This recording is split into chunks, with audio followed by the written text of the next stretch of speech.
جی تو میرے پیارے پیارے فیوریٹ لسنرز، اس بار ناول سلیکٹ کرنے میں اور نیا ناول اپلوڈ کرنے میں مجھے تھوڑا سا ٹائم اس لیے لگا کیونکہ میں نے پہلے سے کوئی ناول سلیکٹ نہیں کیا تھا. پھر مجھے کافی ڈھونڈنا پڑا، آپ لوگوں کی سجیشنز کو بھی دیکھا تو ایک آدھ ناول مجھے ملا ہے جو میری اپنی چوائس پہ ہی میں اپنا اپلوڈ کرنا چاہتا ہوں. دراصل میں ناول کو تھوڑا بہت سٹارٹ میں پڑھتا ہوں، ریڈ کرتا ہوں تاکہ اس کی کہانی مجھے بھی سمجھ آ جائے، اور اگر مجھے بھی سمجھ نہیں آئے گی تو پھر میرے لسنرز کو کیا سمجھ آنی ہے. پھر جو ناول مجھے بہتر لگتا ہے تو میں اس کو سٹارٹ کر دیتا ہوں اپلوڈ کرنا. تو یہ ناول جو ہے یہ بھی مجھے کافی اچھا لگا، یہ کافی انٹرسٹنگ ناول ہے اور آئی ہوپ کہ آپ سب کو ضرور پسند آئے گا. اس ناول کا نام ہے شمع فروزہ. شمع فروزہ کا مطلب ہے ایک جلتی ہوئی کینڈل. اس کی رائٹر ہے ارحم سلیم. چلیں شروع کرتے ہیں اس کی فرسٹ ایپیسوڈ کو.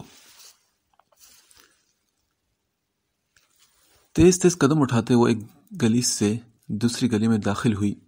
ایک نظر سر پر پوری آب و تاب سے چمکتے سورج پر ڈالی تو دوسری نظر سنسان گلی کے کونے میں کھڑے جمال غفور عرف جمی پر ڈالی.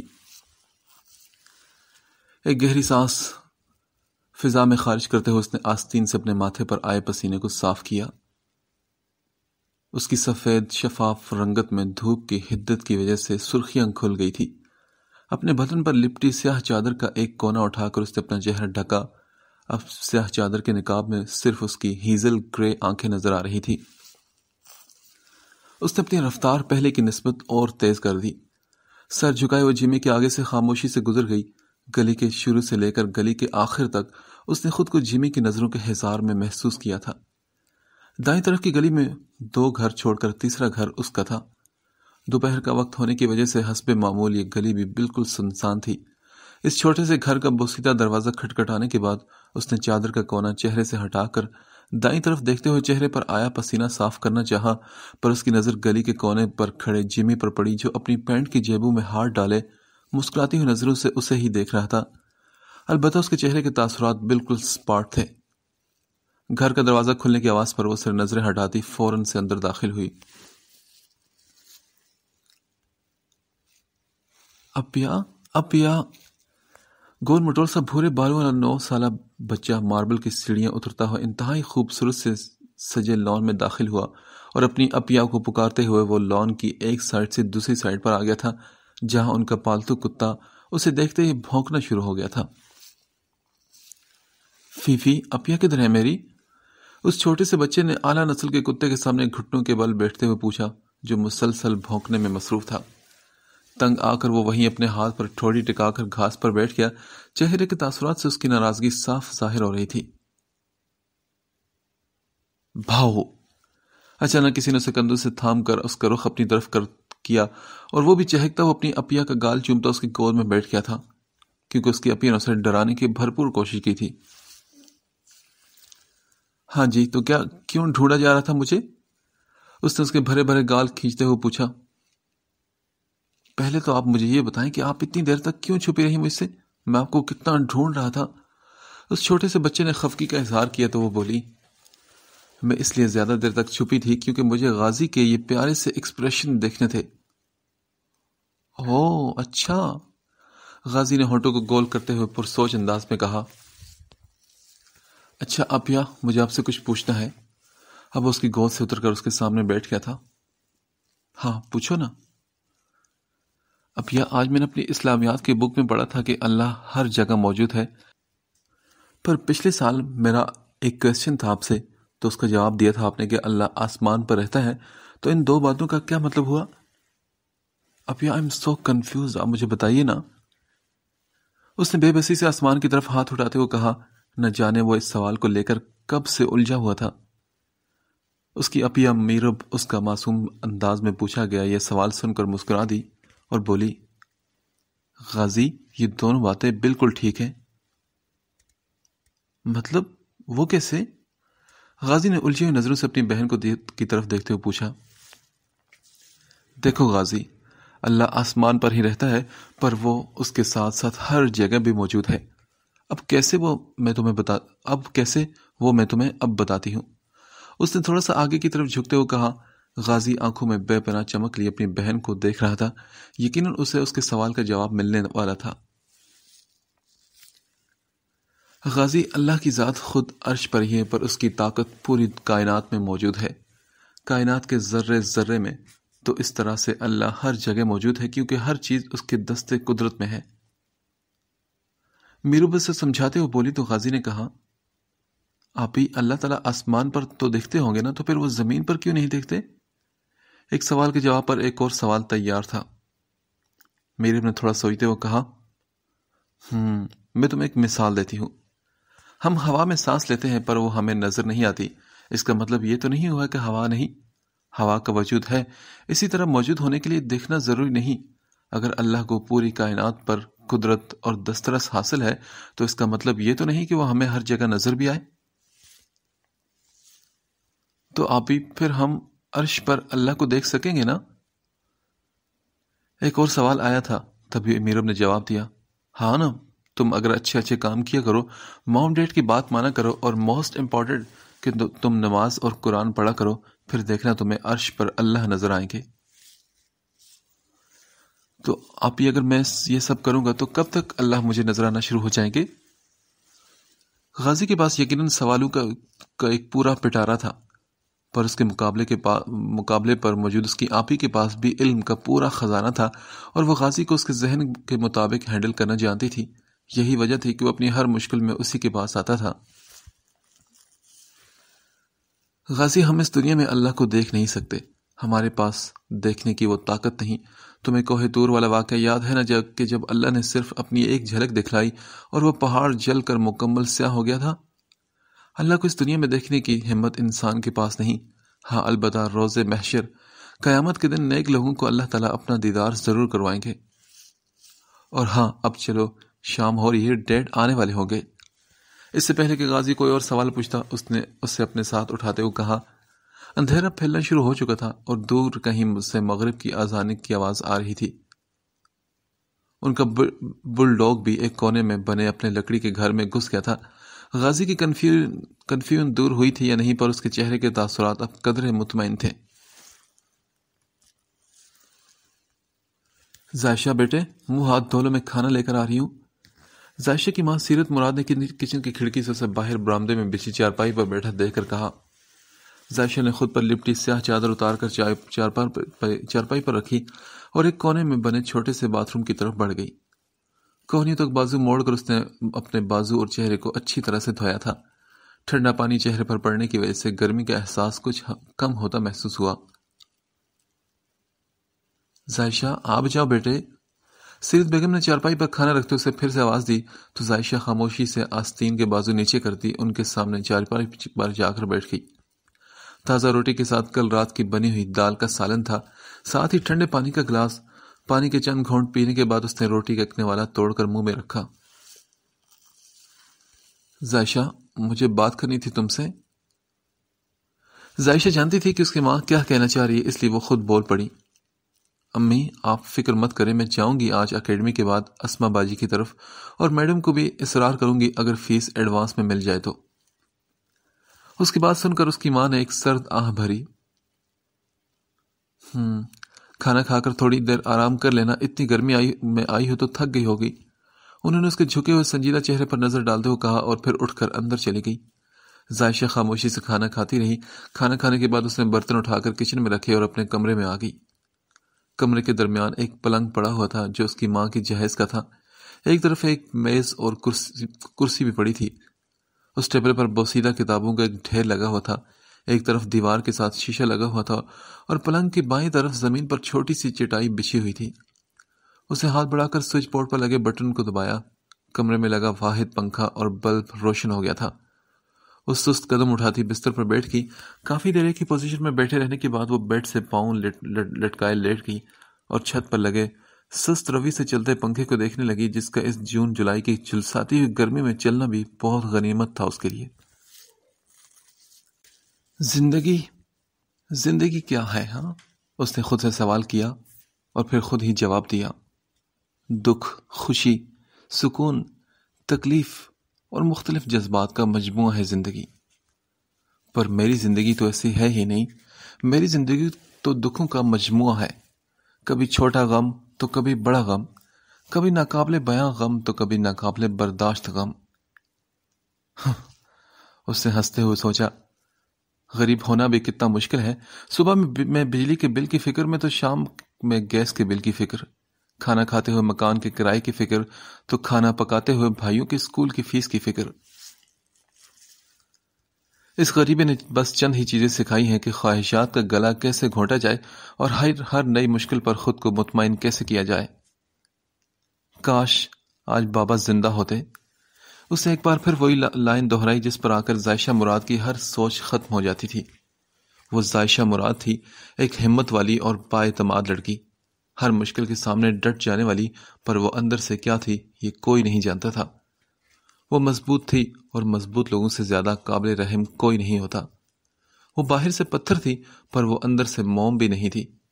ظائشہ کیا تھی یہ خود ظائشہ بھی نہیں جانتی تھی۔ ڈیڈی، آپ کو پتا ہے ہمارے اسکول میں نا آج غازی ڈنر ٹیبل پر بیٹھا اور اپنے سارے دن کی روداد فاروق حیدر کو سنا رہا تھا، اور وہ بھی مسکراتے ہوئے اپنے بیٹے کا ایک ایک لفظ پوری توجہ سے سن رہے تھے۔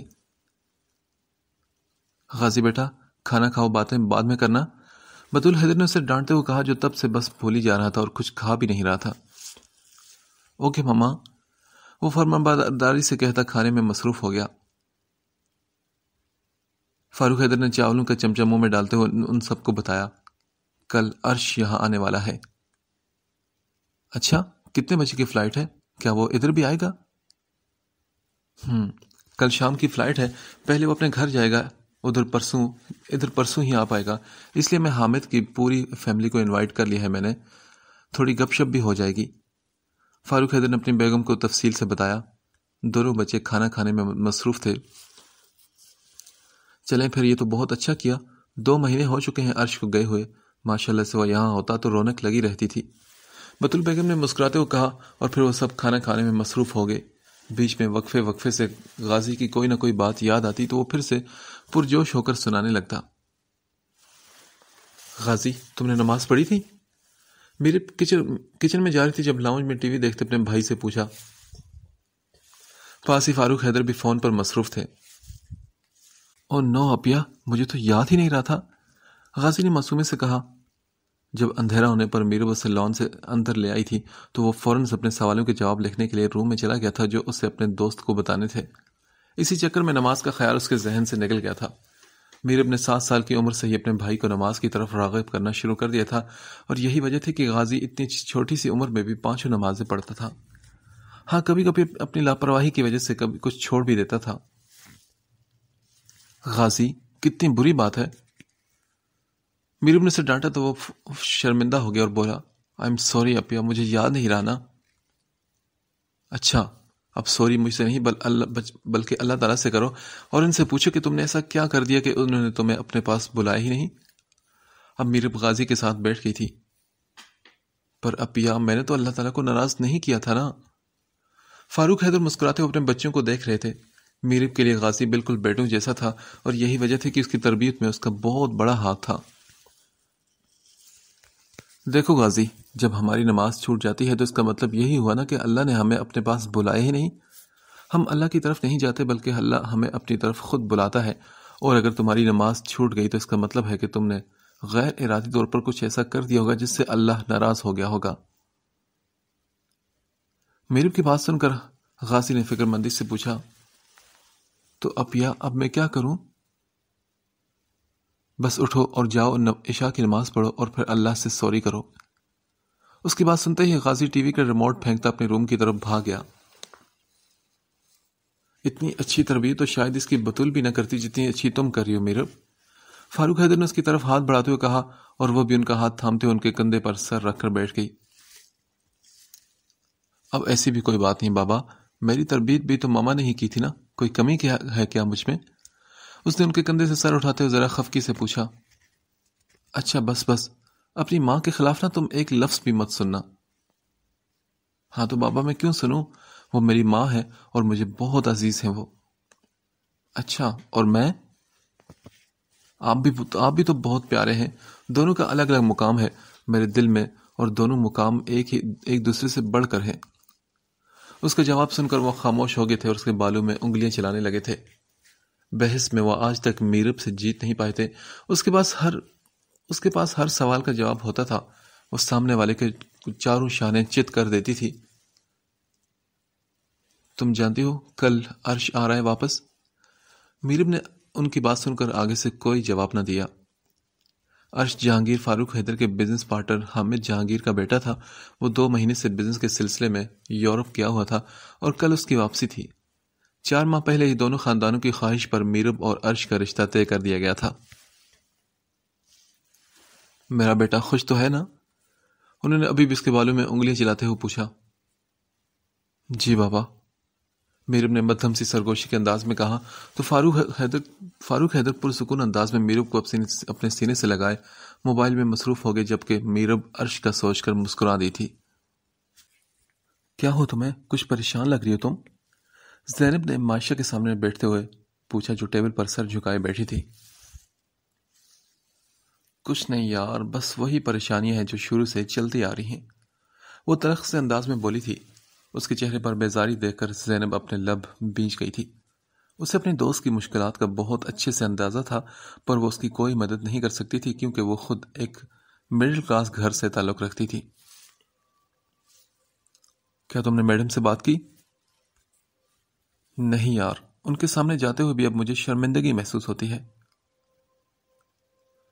واپسی پر اسما باجی کی طرف چکر لگانا ہے، تم نے جانا ہے میرے ساتھ؟ اس کی بات سن کر زینب نے ہاں میں سر ہلایا تھا۔ زینب ہمدان زائشہ مراد کی اکلوتی اور واحد دوست تھی۔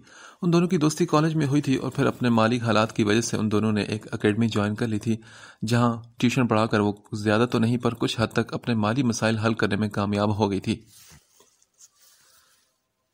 یار ایک تو مکان مالکوں کو بھی نا الگ ہی کیڑا کاٹتا ہے، مہینے کے شروع میں یا آخر میں آن ٹپکتے ہیں اور دھمکیاں دینے لگ جاتے ہیں۔ کیوں؟ تم لوگ تو وقت پر کرایہ دیتے ہو نا، پھر مسئلہ کیا ہے اس کے ساتھ؟ زینب نے اس کی پریشانی پر پوچھا تو وہ بولی، یار اصل میں وہ ایک نمبر کا نشئی بندہ ہے، سارا پیسہ اڑا دیتا ہے اور پھر ہمارے سر چڑھ جاتا ہے۔ میں تو شدید تنگ آ گئی ہوں اس سے، اتنی بار کہا ہے امی سے کہ گھر بدل دیتے ہیں، پر ان کی بھی ایک ہی رٹ ہے کہ اتنے عرصے سے یہاں رہ رہے ہیں، نئی جگہ جا کر ایڈجسٹ کیسے کریں گے؟ یار تو پھر تم لوگ اپنے پرانے گھر چلے جاؤ نا۔ اس گھر کے ذکر پر زائشہ کے چہرے پر پھیلے اذیت بھرے تاثرات کو زینب بخوبی دیکھ سکتی تھی۔ زینب تم جانتی ہو نا کہ اس گھر کی وجہ سے ہی ہمارے گھر کا چولہا جل رہا ہے۔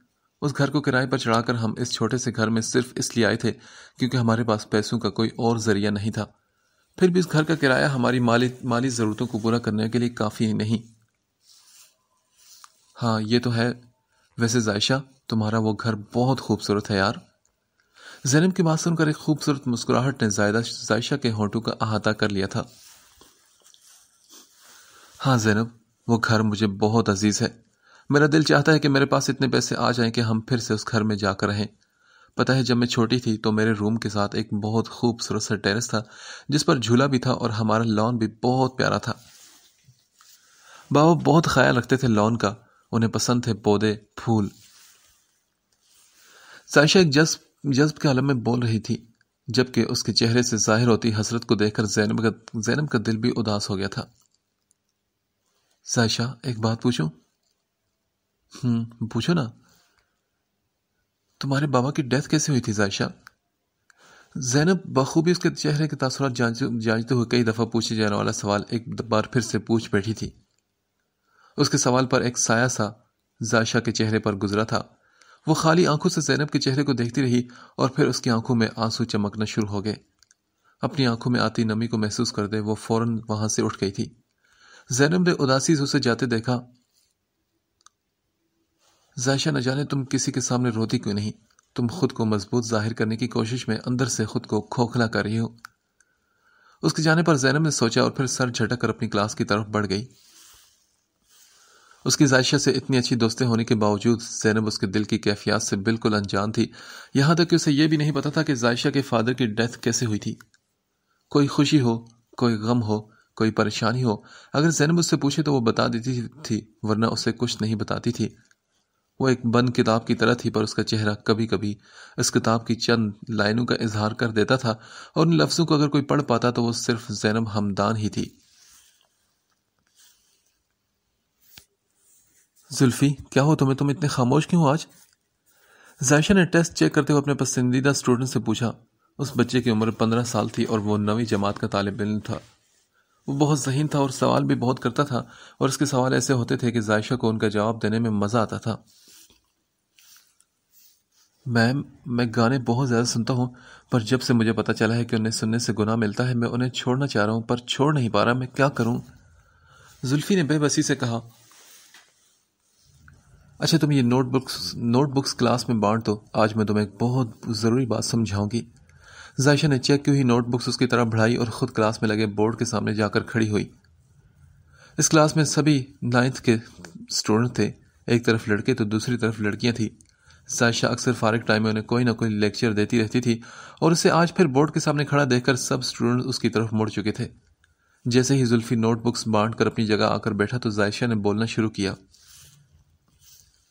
آپ سب میں سے سانگز کون کون سنتا ہے؟ اس نے دوستانہ لہجے میں پوچھا۔ کلاس میں موجود سب بچوں کے ہاتھ فضا میں بلند ہو گئے۔ یہ جانتے ہوئے بھی کہ سانگ سننا حرام ہے؟ اس کی بات پر ساری کلاس کے اٹھے ہوئے ہاتھ فوراً سے پہلو میں گر گئے تھے۔ زلفی نے حیرت سے پوچھا، میم کیا سانگ سننا حرام ہے؟ جی بالکل زلفی۔ پر کیوں میم؟ کسی دوسرے اسٹوڈنٹ نے سوال کیا تھا۔ یقیناً ان سب کو اس کے بارے میں نہیں پتا تھا۔ تبھی ذائشہ نے کہا، دیکھیں، پہلی وجہ تو یہ ہے کہ جیسے سانگز آج کل بن رہے ہیں، میرے ساتھ ساتھ آپ سب بھی ان سے بخوبی آگاہ ہیں۔ ان میں جس قسم کے الفاظ کا استعمال ہو رہا ہے، ہم اپنے محبوب کی تعریف کرتے ہوئے اتنا آگے نکل جاتے ہیں کہ اسے خدا سے ملانا شروع کر دیتے ہیں۔ تو کیا یہ حرام چیز نہیں؟ اس نے بچوں سے سوال کیا، جنہوں نے فوراً سے انکار میں گردن ہلائی تھی۔ بالکل، یہ حرام چیز ہے۔ ایسی شاعری جس میں محبوب کو خدا سے تشبیہ دی جائے وہ بھی حرام ہے۔ اور دوسری بات یہ کہ سانگ سن کر ہم بہک جاتے ہیں۔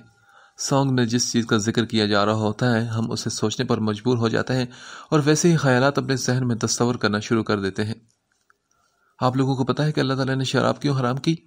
کیونکہ اسے پی کر انسان خود پر قابو کھو دیتا ہے۔ ایسی کوئی بھی چیز جو ہمارے ذہن پر سوار ہو جائے، جس کی وجہ سے ہمارا دماغ کام کرنا بند کر دے، جو ہمارے سوچنے سمجھنے کی صلاحیت کو ختم کر دے، جو ہمیں بہکا دے، وہ حرام چیز ہے۔ اور سانگز بھی تو آج کل یہی کام کر رہے ہیں نا۔ اب آئی سمجھ میں آپ سب کی میری بات؟ اس کی بات پر سب بچوں نے ہاں میں سر ہلایا تھا۔ اور میم، میرا سوال؟ زلفی نے ہاتھ بلند کرتے ہوئے کہا تو وہ بولی، ہاں زلفی، میں تمہاری طرف آ رہی ہوں۔ تو اب سوال یہ ہے کہ ان سانگ سے چھٹکارا کیسے پایا جائے؟ ہم ہمیشہ اچھائی کو اپنانے کی کوشش میں کرتے رہتے ہیں، اور اس کوشش میں نہ ہم اچھائی کو اپنا پاتے ہیں اور نہ ہی برائی سے چھٹکارا پاتے ہیں۔ آپ اچھی باتیں کرنا چاہتے ہیں، مت کریں۔ آپ نیک کام کرنا چاہتے ہیں، مت کریں۔ آپ دوسروں کو خوش کرنا چاہتے ہیں، مت کریں۔ ذائشہ کی بات سن کر ساری کلاس حیرانگی سے اس کی باتیں سن رہی تھی۔ آپ سب بس بری باتیں چھوڑ دیں، اچھی باتیں خود بخود آپ لوگوں کے پاس چلی آئیں گی۔ آپ جھوٹ چھوڑ دیں، سچ خود بخود آپ کے پاس آئے گا۔ آپ برائی کو چھوڑ دیں، نیکی خود بخود آپ کے پاس آئے گی۔ آخر کا جملہ اس نے ایک لمبا سانس لیتے ہوئے کہا تھا۔ سبھی بچوں کے چہرے پر اطمینان بھری مسکراہٹ پھیل گئی۔ شکریہ میم، اب میں سانگ سننے کے بجائے کوئی اچھی ویڈیوز دیکھوں گا جس سے میرا سارا دھیان اس طرف ہو جائے اور سانگز کا خیال بھی میرے ذہن میں نہ آئے۔ زلفی نے مسکراتے ہوئے کہا۔ وہ ذائشہ کی بات کا مطلب سمجھ گیا تھا۔ ذائشہ نے بھی سر ہلایا اور اپنا بیگ اٹھا کر مسکراتے ہوئے کلاس سے نکل گئی۔ کلاس کا وقت ختم ہو چکا تھا۔ آج حامد جہانگیر کی فیملی ان کے ہاں انوائٹڈ تھی۔ میرا بطول حیدر کے ساتھ کچن میں مصروف تھی۔ غازی لان میں فٹ بال کھیل رہا تھا جبکہ ہارن کی آواز پر گیٹ کھلا اور ایک بلیک مرسیڈیز گھر میں داخل ہوئی۔ دروازہ کھلنے پر سب سے پہلے سیاہ چمکتے بوٹ میں مقید ایک پاؤں باہر آیا اور پھر عرش جہانگیر اپنی شاندار شخصیت کے ساتھ کوٹ کے بٹن بند کرتا گاڑی سے باہر نکلا۔ سیاہ کوٹ کے بٹن بند کرنے کے بعد اس نے آنکھوں پر لگے گلاسز اتار کر سامنے کھڑے غازی کو دیکھا۔ انابی لب جو کناروں سے تھوڑے سیاہی مائل تھے، وہ سگریٹ پینے کا نتیجہ تھے۔ ہلکی سیاہ داڑھی، جیل سے سیٹ کیے گئے سیاہ بال اور گہری سیاہ آنکھیں جو مقابل کو پریشان کرنے پر مجبور کر دیتی تھی۔ اس کی آنکھوں کی چمک عام لوگوں سے قدرے مختلف تھی، جسے ہر کوئی نہیں پہچان پاتا تھا، اور یہ چمک عرش جہانگیر کی خوبی تھی یا خامی، یہ صرف وہی جانتا تھا۔ اپنی مغرور اور شاہانہ شخصیت کی وجہ سے وہ لوگوں کو خود سے مرعوب ہونے پر مجبور کر دیتا تھا۔ ایک ہاتھ میں برانڈڈ واچ جبکہ دوسرے ہاتھ میں لاکھوں روپے کا فون تھامے وہ مسکراتے ہوئے غازی کی طرف بڑھا، جو اسے دیکھتے ہی اپنی فٹ بال چھوڑ کر اس کی طرف بھاگا تھا۔ عرش بھائی، آپ آ گئے؟ یس چیمپئن، کیسے ہو تم؟ عرش نے اپنے ہاتھ کی مٹھی غازی کی ہاتھ کی بنی ہوئی چھوٹی سی مٹھی سے ٹکراتے ہوئے کہا، میں بالکل فٹ اینڈ فائن۔ وہ عرش کو یہاں دیکھ کر بہت خوش ہوا تھا۔ غازی، کیا تم ہم سے نہیں ملو گے؟ حامد جہانگیر اپنی بیگم کے ساتھ آتے ہوئے بولے تھے۔ سوری انکل، السلام علیکم، کیسے آپ؟ غازی نے انہیں سلام کرتے ہوئے فوراً سے اپنا سر ان کے سامنے جھکا دیا، اور حامد جہانگیر نے بھی مسکراتے ہوئے اپنا ہاتھ اس کے بھورے سلکی بالوں پر پھیرا تھا۔ عرش بھائی اندر چلیں، آپ کو پتہ ہے آج میرب آپی بہت مزے کی ڈشز بنا رہی ہیں۔ غازی ایک بار پھر عرش کی طرف بڑھا اور اس کا ہاتھ کھینچتا ہوا اسے اندر کی طرف لے گیا۔ وہ سب بھی مسکراتے ہوئے اس کے پیچھے چل دیے تھے۔ آپی، آپ آئے نا؟ غازی مسلسل کچن میں کام کرتی میرب کو ڈرائنگ روم میں جانے کے لیے فورس کر رہا تھا، پر شرم کے مارے میرب کی ہمت نہیں ہو رہی تھی۔ غازی، میں آ جاؤں گی کچھ دیر میں۔ میرب نے جھنجھلاتے ہوئے اپنا دوپٹے کا پلو غازی سے چھڑوایا جو وہ مسلسل کھینچ رہا تھا۔ میرے بیٹے، جاؤ ملو ان سے، تمہارے بابا بھی آ چکے ہیں، انہی کے پاس بیٹھے ہیں۔ بطول حیدر نے کچن میں داخل ہوتے اسے کچھ سختی سے کہا۔ غازی ماں کو کچن میں آتا دیکھ کر ڈرائنگ روم کی طرف بڑھ گیا تھا۔ ڈرائنگ روم کے باہر کھڑی 20 سالہ میرب مسلسل اپنی انگلیوں کو مروڑنے میں مصروف تھی۔ ہلکے گلابی رنگ کا سادہ سا سوٹ پہنے جس پر سیاہ رنگ کی امبرائڈری ہوئی تھی، سیاہ شفون کا دوپٹہ سر پر ٹکائے اس کا گھبرایا ہوا روپ بھی بہت دل فریب لگ رہا تھا۔ اس کے بال کندھوں تک آتے تھے، پر گھنے اور سیاہ رنگ کے تھے، جنہیں اس وقت پونی کی شکل میں باندھا گیا تھا۔ میک اپ سے بالکل صاف چہرہ، صاف شفاف جلد پر ایک الگ ہی کشش تھی۔ اس کے چہرے سے نور جھلکتا تھا جو اس کے اندر کی پاکیزگی کا پتہ دیتا تھا۔ ایک لمبا سانس لے کر اس نے خود کو پرسکون کیا اور کمرے میں داخل ہوئی۔ مدھم آواز میں اس نے سلام کیا، اور اس کے سلام کی آواز جب عرش کے کانوں میں پڑی تو وہ دروازے کی طرف مڑا جہاں میرب سر جھکائے کھڑی تھی اور اب اس کی ماں کی طرف بڑھ گئی تھی۔ عرش اسے یک ٹک دیکھے جا رہا تھا۔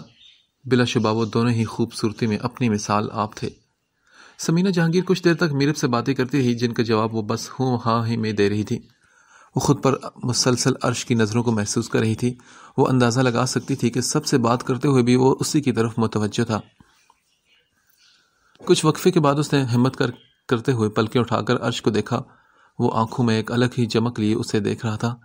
میرب نے فوراً سے نظریں ہٹانی چاہی، پر پھر حیرانی سے واپس اس کی جانب دیکھا۔ اس کی نظروں میں کچھ ایسا تھا جس نے میرب کو پریشان ہونے پر مجبور کر دیا تھا۔ اس کو عرش کی نظروں کی تپش بے چین کر رہی تھی۔ وہ فوراً سب سے سوری کرتی وہاں سے پھر اٹھ کر باہر آ گئی تھی۔ آنٹی، آئی مسٹ سے کہ آپ کھانا بہت مزے کا بناتی ہیں، فرائیڈ رائس کے چمچہ منہ میں رکھتے ہوئے عرش نے تعریف کرتے ہوئے کہا۔ اس کی بات سن کر بطول حیدر کھلکھلا کر ہنسی۔ تعریف کے لیے شکریہ بیٹا جی، پر یہ ڈش میں نے نہیں، آپ کی ہونے والی زوجہ محترمہ نے بنائی ہے۔ بطول حیدر نے بیٹی کی تعریف کی تو عرش نے حیرانگی سے کہا، ریئلی؟ اس کی حیرانگی پر بطول بیگم نے ہنستے ہوئے ہاں میں سر ہلایا۔ واو، اس کا مطلب ہے کہ مستقبل قریب میں بہت اچھے کھانوں سے مستفید ہونے والا ہوں میں۔ یس بالکل، مجھے تو پہلے ہی پتا تھا کہ ہماری میرب میں بہت ہنر ہے۔ سمینہ جہانگیر نے اپنے ساتھ بیٹھی میرب کے گرد بازو حمائل کرتے ہوئے کہا، جو سب کے سامنے عرش کے منہ سے اپنی تعریف سن کر جھیم سی گئی تھی۔ سمینہ جہانگیر کے لیے میرب بالکل ان کی بیٹیوں جیسی تھی۔ فاروق حیدر اور حامد جہانگیر کی دوستی کئی سال پرانی تھی، اور میرب کے پیدا ہونے پر ہی سمینہ بیگم نے اسے اپنے بہو کے طور پر منتخب کر لیا تھا۔ اور میرے بیٹا سٹڈیز کیسی جا رہی ہیں آپ کی؟ حامد جہانگیر نے ٹیشو سے ہونٹ تھپتھپاتے ہوئے پوچھا۔ وہ فاروق حیدر اور عرش کی نسبت تھوڑی سنجیدہ طبیعت کے مالک تھے، اس لیے میرب کو ان سے بات کرتے ہوئے ہمیشہ جھجک محسوس ہوتی تھی۔ جی انکل، سٹڈیز تو بہت اچھی جا رہی ہیں میری۔ تو آگے کا کیا پلان ہے آپ کا؟ جی انکل، میں ماسٹرز کروں گی آگے۔ میرب نے آہستگی سے ان کی بات کا جواب دیا۔ اتنا پڑھ کر بھی تم نے ہمارے گھر کو ہی سنبھالنا ہے، اس لیے بہتر ہے کہ اب یہ سال پورا کرو اور شادی کے متعلق سوچو۔ حامد جہانگیر کی آواز ایک بار پھر ڈائننگ ٹیبل پر گونجی تھی۔ میرب کو ان کی بات سن کر دھچکا لگا۔ اس کے کوئی بڑے بڑے خواب نہیں تھے، پر ہاں یہ ضرور تھا کہ وہ بہت زیادہ پڑھنا چاہتی تھی۔ ان کی بات سن کر ٹیبل پر خاموشی چھا گئی۔ فاروق حیدر اپنے دوست کی طبیعت سے واقف تھے، اس لیے فی الحال انہوں نے خاموش رہنے میں ہی عافیت جانی۔ وہ کھانے کے وقت کوئی جھگڑا نہیں چاہتے تھے۔ میرب نے ڈبڈبائی آنکھوں سے اپنی ماں کی طرف دیکھا، جنہوں نے اسے اشارے سے حوصلہ دیا، اور عرش اس سب سے بے نیاز بس کھانے میں مصروف تھا۔ سب سر جھٹک کر ایک بار پھر کھانے کی طرف مڑ گئے، جیسے کچھ ہوا ہی نہ ہو۔ میرب ڈریسنگ ٹیبل کے سامنے کھڑی اپنے بالوں میں اس وقت برش کر رہی تھی۔ عرش کی فیملی ابھی کچھ دیر پہلے ہی واپس گئی تھی اور اس وقت رات کے 12 بج رہے تھے۔ اپنے بالوں کی چوٹی بنا کر اس نے برش میز پر رکھا اور لوشن اٹھا کر ہاتھوں پر لگایا، تبھی پاس رکھے فون کی رنگ ٹون نے اسے متوجہ کر لیا۔ ذرا حیرت سے اس نے فون کی طرف دیکھا اور جلدی جلدی لوشن کو ہاتھوں پر مساج کرنے لگی۔ یہ اتنی رات کو کس کا میسج آیا ہوگا؟ یہی سوچتے اس نے فون اٹھایا اور لائٹ آف کرتی بیڈ کی طرف بڑھ گئی۔ بیڈ پر بیٹھ کر ریموٹ سے اے سی کا ٹمپریچر کم کیا اور نوٹیفیکیشن کھولا۔ کسی ان نون نمبر سے میسج آیا تھا۔ میرب نے تھوڑا حیران ہوتے نمبر دیکھا اور پھر میسج پڑھا، جہاں لکھا تھا، کیسی ہو؟ چھوٹا سا میسج تھا، نہ کوئی سلام، نہ بھیجنے والے کو کوئی نام پتہ۔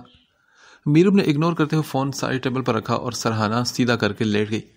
کچھ دیر بعد ہی فون کی رنگ ٹون بجی تو اس نے ہاتھ بڑھا کر فون اٹھایا۔ مجھے اندازہ تھا کہ تم میرا میسج اگنور کرو گی۔ میسج بھیجنے والا اس کے میسج سین ہونے کا نوٹیفیکیشن دیکھ چکا تھا۔ میرب نے کوہنی کے بل ذرا اٹھ کر حیرت سے فون کی اسکرین کو دیکھا۔ کون ہے یہ؟ پھر کچھ سوچتے اس نے میسج ٹائپ کیا اور پوچھا، آپ کون؟ وہاں سے ایک ہی جواب آیا، عرش جہانگیر۔ یہ دیکھتے ہی میرب ایک جھٹکے سے اٹھ کر بیٹھ گئی۔ وہ آنکھیں پاڑے اسکرین پر نمودار ہوتے اس کے نام کو دیکھ رہی تھی۔ کیا کر رہی تھی تم اس وقت؟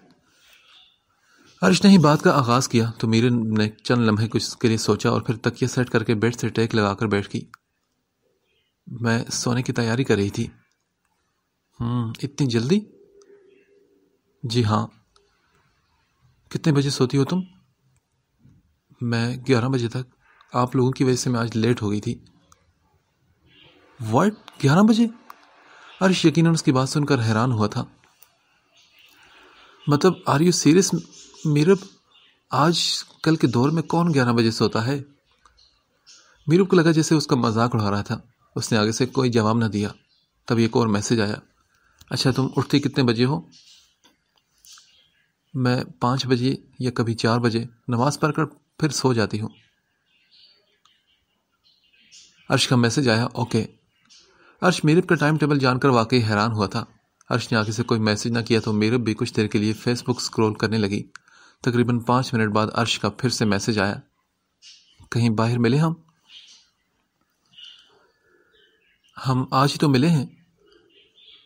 میرب کو اس کا میسج پڑھ کر تھوڑی حیرت ہوئی تھی۔ اوہ میرب، اسے تم ملنا کہتی ہو جس طرح ہم آج ملے تھے؟ میرب کا میسج پڑھ کر عرش کا دل چاہا تھا کہ ایک کہکہ لگائے۔ تبھی میرب نے پوچھا، تو پھر اور کیسے ملتے ہیں؟ یار میرا مطلب ہے کہ اپنے پیرنٹس کے سامنے ہم اس طرح سے بات نہیں کر سکتے جس طرح ہم اکیلے میں کر سکتے ہیں۔ اکیلے میں؟ نہیں، میں اکیلے میں نہیں مل سکتی۔ میرب نے اسے 2 ٹوک انکار کیا۔ نہ جانے کیوں میرب کو اس طرح اس کا کہیں اکیلے ملنے کے لیے کہنا مناسب نہیں لگا تھا۔ عرش کو فوراً اس کی بات کا مطلب سمجھ آ گیا۔ اف یار، میرا وہ مطلب تھوڑی تھا۔ تم غازی کو اپنے ساتھ لے آنا اور ہم ہوٹل میں ملیں گے لنچ یا پھر ڈنر کے لیے۔ عرش نے فوراً سے وضاحت پیش کی تو میرب سوچ میں پڑ گئی۔ چلیں میں ماما سے پوچھ کر بتاؤں گی آپ کو۔ اس نے فیصلہ کرتے ہوئے میسج ٹائپ کیا تو عرش نے کہا، چلو ٹھیک ہے، سو جاؤ، اب تمہیں عادت نہیں اتنی دیر جاگنے کی، گڈ نائٹ۔ میرب نے مسکراتے ہوئے عرش کا آخری میسج پڑھا اور گڈ نائٹ کا میسج ٹائپ کر کے سونے کے لیے لیٹ گئی۔ ذائشہ اور زینب کلاسز لینے کے لیے ایک خالی کلاس میں بیٹھی تھی۔ زینب کو اکیڈمی میں کچھ کام تھا تو عائشہ بھی وہیں رک گئی تھی۔ ہاں دے دیے تھے پیسے امی کو، شکر ہے کہ اسما باجی نے وقت پر رینٹ دے دیا، ورنہ بہت مشکل ہو جاتی میرے لیے۔ میڈم سے تو پیسے مانگنے کی مجھے ہمت نہیں ہو رہی تھی۔ آج عائشہ کے چہرے پر اطمینان اور سکون تھا۔ چلو جو بھی ہوا بہتر ہوا، تم بیٹھو میں کھانے کے لیے کچھ لاتی ہوں کینٹین سے۔ زینب نے اپنا بیگ کندھے پر لٹکایا اور کلاس روم سے باہر نکل گئی۔ عائشہ پاس پڑی نوٹ بکس کی طرف مڑ گئی تھی۔ ابھی اس نے ایک نوٹ بک کا صفحہ ہی پلٹا تھا جب کوئی اچانک سے کلاس میں داخل ہوا اور کلاس کا دروازہ بند کر دیا۔ عائشہ ہڑبڑا کر اپنی جگہ سے اٹھی۔ وہ یہاں سے اس کی پشت ہی دیکھ سکتی تھی جو دروازے کی طرف چہرہ کیے لمبے لمبے سانس لے رہا تھا، جیسے کہیں سے بھاگ کر آیا ہو۔ کون ہے آپ اور ایسے کیسے اندر گھس آئے؟ عائشہ کی آواز سن کر وہ شخص تیزی سے پلٹا۔ ٹیبل کے سامنے عائشہ سیاہ چادر میں لپٹی کھڑی تھی۔ بالوں کا ڈھیلا سا جوڑا چادر میں سے ایک طرف ڈھلکا ہوا نظر آ رہا تھا اور کچھ لٹے جوڑے سے نکل کر اس کے چہرے کے گرد آ گئی تھی۔ ہیزل گرے آنکھوں میں بے پناہ حیرت لیے وہ اس لڑکے کی جانب دیکھ رہی تھی۔ کون ہے آپ؟ دروازہ کھولیے، مجھے باہر جانا ہے۔ اس نے جلدی سے اپنا سامان سمیٹ کر بیگ میں ڈالا تھا۔ دیکھیے آپ بس 2 منٹ کے رک جائیں، وہ میرا دوست۔ اس کے الفاظ ابھی منہ میں تھے کہ جب کسی نے جارحانہ انداز میں دروازے کو پیٹنا شروع کر دیا۔ دیان کے بچے، تو نکل آج باہر، اپنی ٹانگوں پر واپس نہیں جا پائے گا۔ کھول دروازہ، جلدی کر۔ باہر موجود لڑکا مسلسل دروازے پر ٹھوکریں مار رہا تھا اور اندر دیان کے کہے گونج رہے تھے۔ کمینے انسان، 2 لاکھ کا فون تھا میرا۔ دیان کے کہکوں کی آواز نے یقیناً دروازے کے اس پار لڑکے کو تپایا تھا۔ کچھ نہیں ہوتا، مجھے یقین ہے کہ 10 جوتے مارنے کے بعد انکل تجھے ویسا فون لے ہی دیں گے دوبارہ، دیان نے پرسوچ انداز میں کہا، اور پھر اسے عائشہ کا خیال آنے پر وہ واپس مڑا۔ وہ ابھی تک حیرت سے اسے دیکھ رہی تھی۔ دیکھیے پریشان مت ہو، یہ میرا دوست نا بالکل پاگل ہو چکا ہے، آپ اس کی باتوں پر دھیان مت دیں اور بیٹھ جائیں آرام سے، وہ بولا اور پھر پاس پڑی کرسی کھینچ کر بیٹھ گیا۔ آپ دروازے کھولیں، مجھے باہر جانا ہے، عائشہ نے بلا کی سنجیدگی سے کہا۔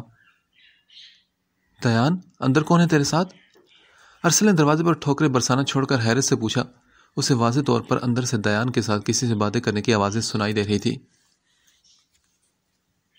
ہاں یار، ہے ایک خوبصورت سی گرے آنکھوں والی لڑکی، دیان نے شرارت سے ارسل کو تنگ کرنے کی نیت سے کہا، پر دیان کی بات سن کر عائشہ کا غصہ سوا نیزے پر پہنچ گیا۔ کیا بکواس کر رہے ہیں آپ؟ ہاں، وہ جارحانہ انداز میں اٹھ کر اس کی طرف بڑھی تھی۔ ارے محترمہ، ہماری بات کو وہ مطلب نہیں تھا۔ تو پھر کیا مطلب تھا آپ کا؟ ہاں، ارے ہم تو بس اپنی اس شکنتلا کو تنگ کر رہے تھے، دیان نے ہونٹوں کے پاس ہاتھ رکھ کر چہرے دروازے کے قریب کر کے کہا، جیسے کسی کو سنانا چاہ رہا ہو۔ دیان کے بچے، دروازہ کھول، میں تجھ سے کہہ رہا ہوں۔ ایک اور زوردار لات دروازے پر پڑی۔ یقیناً دروازہ بھی آج اپنی بے بسی پر رو رہا تھا۔ ارے شکنتلا، بس کر دو، گاؤں والے پریشان ہو رہے ہیں، دیان اسی انداز میں دروازے کے قریب ہو کر بلند آواز میں چلایا تھا جبکہ نظریں عائشہ کے لال چہرے پر ٹکی تھی۔ یہ کیا تماشا لگا رکھا ہے آپ دونوں نے؟ یہ اکیڈمی ہے، کوئی گاؤں یا اکھاڑا نہیں۔ عائشہ ایک بار پھر چلا کر بولی۔ دیان، تو دروازہ کھول دے ورنہ اب میری ایک لات سے یہ دروازہ ٹوٹ جائے گا۔ میں بس 10 تک گنوں گا، 1 2 3۔ ارسل کو گنتی شروع کرتا دیکھ کر دیان آہستہ سے دروازے کے قریب ہوا اور کنڈی کو کھول کر بالکل کنارے پر اٹکا دیا۔ اب یقیناً ارسل کی ایک لات پر دروازہ کھل جانا تھا، اور ہوا بھی ویسے ہی۔ جیسے ہی 10 تک گنتی پوری ہوئی، ارسل نے دروازے پر زور سے لات ماری۔ دروازہ دھڑام سے کھلا اور اگلے ہی لمحے ارسل لہراتا ہوا منہ کے بل عائشہ کے پاؤں میں جا گرا۔ عائشہ تو حد تک پریشان کھڑی اپنے قدموں کے پاس گرے اس لڑکے کو دیکھ رہی تھی جو اپنا سر تھوڑا اونچا کر کے اپنی ناک مسل رہا تھا۔ کمینے انسان، تیری تو میں… دیان کے کہکے سن کر وہ ہاتھوں پر زور ڈال کر اٹھنے لگا جب اس کی نظروں کے سامنے بلیک سینڈل میں مقید سفید گلابی پاؤں پر اس کی نظریں پڑی۔ اس نے ذرا حیرت سے سر اٹھا کر عائشہ کو دیکھا اور پھر ایک سلگتی ہوئی نظر کہکے لگاتے دیان پر ڈالی اور اٹھ کھڑا ہوا۔ اس کو اٹھتا دیکھ کر دیان فوراً سے باہر کی طرف بھاگ گیا۔ ارسل اپنے کپڑے جھاڑتا عائشہ کے سامنے کھڑا ہوا اور ذرا سے مؤدبانہ انداز میں جھک کر بولا، السلام علیکم محترمہ، اپنی اس حرکت کے لیے ہم آپ سے معافی مانگتے ہیں۔ یہ بندر کے منہ والا جو ابھی بھاگ کر باہر گیا ہے نا، اس نے میرا 2 لاکھ کا آئی فون توڑ دیا۔ ساتھ ہی اس نے آنکھوں کے کنارے سے غائبانہ آنسو صاف کیے اور پھر بولا، اور پتہ ہے اب میں ہاتھ دھو کر اس کے پیچھے پڑا ہوا۔ آپ یہ میرا کارڈ رکھ لیجئے، مجھے فون ضرور کیجیے گا، ابھی اس خبیث انسان کو ٹھکانے لگانا میرے لیے زیادہ ضروری ہے، تب تک کے لیے اللہ حافظ۔ کندھے پر لٹکے بیگ کی جانب جیب سے کارڈ نکال کر ساکت کھڑی عائشہ کے ہاتھ میں پکڑایا اور دائیں ہاتھ کو سر تک لے جا کر سلام کرتا واپس باہر کی جانب بھاگ گیا۔ عائشہ نے ایک نظر اپنے ہاتھ میں موجود کارڈ پر ڈالی اور دوسری نظر دروازے پر جہاں سے ابھی ارسل باہر کی طرف گیا تھا، پھر اپنا غصہ کنٹرول کرتی واپس جا کر اپنی ٹیبل پر بیٹھ گئی۔ اس نے کارڈ ٹیبل کے پاس پڑی ڈسٹ بن میں پھینک دیا تھا۔ السلام علیکم سر۔ اجازت ملنے پر فاروق حیدر کے آفس میں داخل ہوتے ہوئے طالب مراد نے سلام کیا۔ فاروق حیدر جو کسی فائل میں سر دیے بیٹھے تھے، طالب مراد کے سلام کا سر کے اشارے سے جواب دیا اور پھر واپس فائل کو پڑھنے لگے۔ سر، از ایوری تھنگ اوکے؟ طالب نے ان کے سامنے کرسی پر بیٹھتے ہوئے پوچھا۔ طالب مراد فاروق کی کمپنی کے مینیجر اور ایک نہایت ایماندار ورکر تھے۔ فاروق حیدر نے فائل بند کر کے ایک طرف رکھی اور اپنے دائیں ہاتھ کی 2 انگلیوں سے اپنے ماتھے کو مسلا اور پھر کہا، طالب، ہماری کمپنی کے اکاؤنٹ سے پیسے غائب ہیں۔ انہوں نے پریشانی سے اپنے مینیجر کی طرف دیکھتے ہوئے بتایا، پر ایسے کیسے ہو سکتا ہے سر، اور کتنے پیسے ہیں؟ طالب نے تھوڑا حیرانگی سے پوچھا، پر قیمت جان کر اس کے بھی 14 طبق روشن ہو گئے تھے۔ سر، یہ تو بہت بڑی اماؤنٹ ہے۔ فاروق حیدر کی بھی پریشانی بجا تھی۔ ہاں طالب، یہی تو پریشانی والی بات ہے، چھوٹی موٹی اماؤنٹ ہوتی تو پھر بھی میں اگنور کر دیتا، پر 10 کروڑ کا غائب ہونا کوئی عام بات نہیں۔ اگر 1-2 لاکھ کی بات ہوتی تو شاید یہ خبر مجھ تک نہ پہنچتی، پر یہ بات مجھ سے چھپ نہیں سکتی تھی۔ سر، کیا آپ نے حامد اور عرش سر کو بتایا اس بارے میں؟ کال کی ہے میں نے، آتے ہی ہوں گے دونوں۔ ان کی بات سن کر طالب سر ہلاتا فائل پر موجود ڈیٹیل پڑھنے لگا۔ یہ دونوں کون تھے؟ دیان اور ارسل کے جانے کے کچھ دیر بعد جب زینب کمرے میں آئی تو عائشہ نے پوچھا، کون دونوں؟ زینب نے 2 سینڈوچ ٹیبل پر رکھے اور کرسی کھینچ کر بیٹھ گئی تھی۔ یار، یہی جو 2 لڑکے ابھی لڑ رہے تھے یہاں پر، ویسے اکیڈمی کے تو لگتے نہیں، اچھے خاصے جوان تھے۔ عائشہ نے ذرا تفصیل سے بتایا۔ اوہ اچھا، وہ ارسل ہوگا، میڈم کا بیٹا، اور ساتھ اس کا دوست تھا، اس کا نام مجھے نہیں پتا۔ زینب نے سینڈوچ پر موجود پلاسٹک کا کور اتارا اور ڈسٹ بن میں پھینک دیا۔ دیان نام ہے اس کا۔ اچھا، تمہیں کیسے پتا اس کا نام؟ زینب نے تھوڑا حیرت سے پوچھا تو عائشہ نے اسے ساری تفصیل بتا دی۔ یار، ویسے مزے کی بات ہے، وہ لوگ پہلے بھی آتے ہیں، پر بس میڈم کے آفس سے ہو کر چلے جاتے ہیں، لیکن آج ارسل کے دوست نے اس کا فون توڑ دیا تھا، اس لیے وہ اس کے پیچھے پڑا ہوا تھا۔ ویسے یار، ان امیروں کے بھی ششکے ہی ہیں، میرے سامنے تو اتنا مہنگا فون توڑ دیا۔ وہ الگ بات ہے کہ غلطی سے ٹوٹا، پر اگر میں اس کی جگہ ہوتی تو صدمے سے بے ہوش ہی ہو جاتی۔ 2 لاکھ کا فون تھا یار۔ زینب نے سینڈوچ کا بائٹ لیتے ہوئے کہا، ہاں صحیح کہہ رہی ہو تم، ان امیروں کو فکر تو ہوتی نہیں نا، ماں باپ نے ایک لمبی چوڑی جائیداد ان کے لیے سنبھال کر رکھی ہوتی ہے، جس سے ان کی 7 نسلیں فائدہ اٹھاتی رہتی ہیں۔ عائشہ نے تلخی سے کہا تو زینب نے اپنا سینڈوچ ایک طرف رکھ کر اس کی طرف مڑ کر کہا، تمہیں اتنا مسئلہ کیوں ہے ان امیروں سے؟ ان کی دولت ہے جو جی میں کرے۔ زینب کی بات سن کر عائشہ نے ایک سلگتی ہوئی نگاہ اس پر ڈالی اور بولی، مجھے نفرت ہے دولت اور ان دولت والوں سے۔ یہ انسان کے گرد اتنا گہرا دھواں پھیلا دیتی ہے کہ اسے دکھنا بند ہو جاتا ہے۔ دولت صرف ایک لفظ نہیں، یہ ایک نشہ ہے زینب، اور جس انسان کو اس کی لت لگ جاتی ہے نا، وہ اچھا یا برا کچھ نہیں دیکھتا، وہ بس اندھا دھند اس کے پیچھے بھاگتا ہے، اور اس دوڑ میں کتنے ہی لوگ کچلے جاتے ہیں، اسے کوئی پرواہ نہیں ہوتی۔ اور میرا باپ، وہ بھی ایک ایسی ہی دوڑ کا شکار ہوا تھا، اور کیا ہوا ان کا؟ زینب کی آنکھوں میں آنکھیں ڈالے وہ ٹیبل پر ذرا جھک کے آگے ہو کر بولی، وہ بھی کچلا گیا، کسی نے پرواہ نہیں کی، کسی کو احساس نہیں ہوا، اور میں یتیم ہو گئی۔ ہنستے ہوئے خود کی طرف اشارہ کیا، پر آنکھوں میں آنسو چمکنا شروع ہو گئے تھے۔ پھر اس نے فوراً جھک کر ٹیبل کے نیچے سے اپنا بیگ اٹھایا اور باہر کی طرف بڑھ گئی۔ زینب نے ایک سرد سانس فضا میں خارج کی اور اس کے ادھورے سینڈوچ کی طرف دیکھا۔ بات کہاں سے شروع ہوئی اور کہاں پر آ کر ختم ہوئی تھی؟ مشکلات سے بھری زندگی نے عائشہ کو تلخیوں کے سمندر میں ڈبو دیا تھا۔ نرم طبیعت کی مالک اور معصوم سی عائشہ اب کہیں گم ہو گئی تھی۔ سفید ماربل کی سیڑھیوں پر قدم رکھتے ہی اس کے دودھیا گلابی پاؤں کو جو ٹھنڈک کا احساس ہوا تھا وہ بہت پرسکون تھا۔ پورے جسم میں سرایت کرتی اس خوشنما لہر کو محسوس کر کے وہ مسکرا دی تھی۔ ہوا کے دوش پر اڑتے بھورے بالوں کو کان کے پیچھے کرتے ہوئے اس نے اپنے پیچھے موجود منظر پر ایک بھرپور نظر ڈالی۔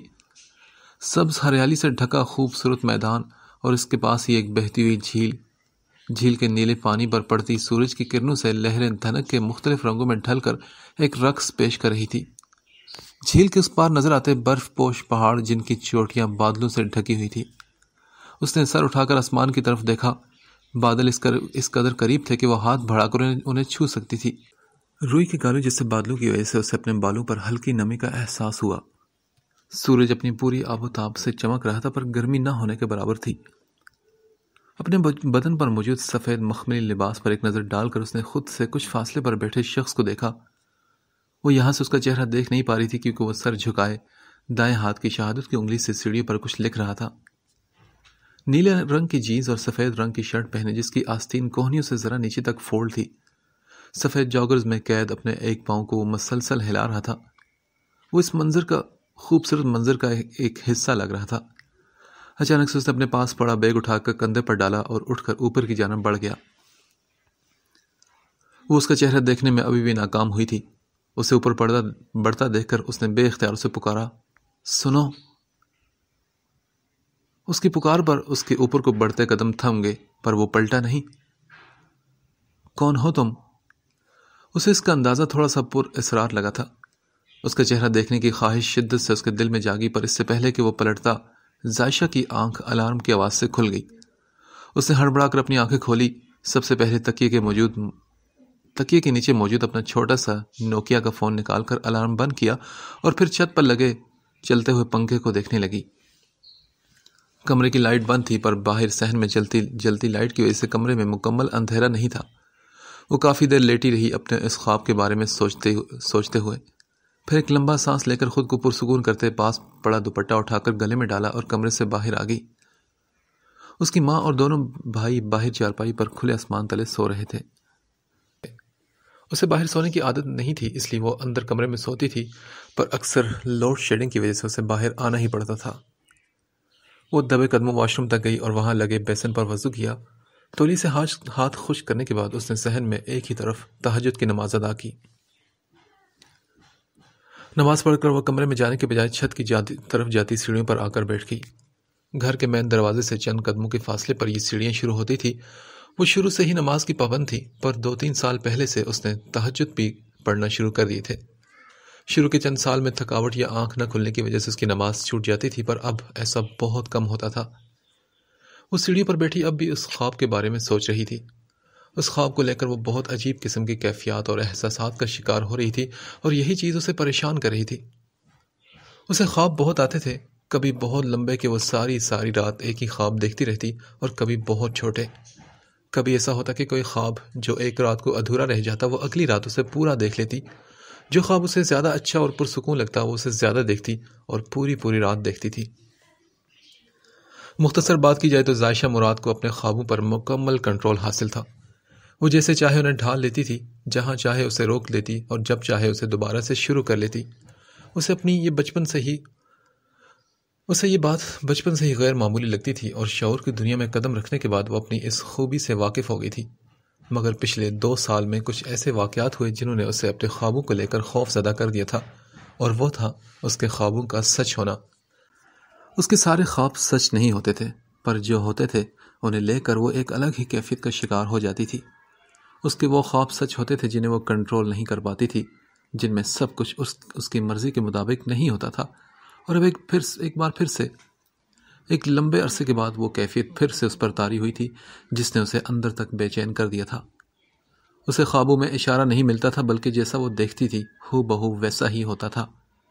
دیوار سے ٹیک لگائے وہ کافی دیر تک ستاروں بھرے آسمان کو دیکھتی رہی، یہاں تک کہ قریبی مسجد میں ہوتی فجر کی اذان اس کی کانوں میں پڑی۔ اس نے اپنی ماں کو دیکھا جو اذان کی آواز سن کر اٹھ گئی تھی اور اب اس کے بھائیوں کو اٹھا رہی تھی۔ زائشہ بچے یہاں کیوں بیٹھی ہو تم؟ گھر کی لائٹس آن کرتے انہوں نے سیڑھیوں پر بیٹھی زائشہ سے پوچھا۔ کچھ نہیں امی، تہجد پڑھ کر بس ادھر ہی بیٹھ گئی تھی، اندر مجھے گرمی لگ رہی تھی، اس نے جواب دیا اور پھر اندر چلی گئی۔ سیرت بیگم اداس نظروں سے اپنی بیٹی کو جاتا دیکھتی رہی جو مکمل طور پر بدل گئی تھی۔ نہ جانے ابھی اور کتنی تکلیفیں اس نے اپنی زندگی میں دیکھنی تھی۔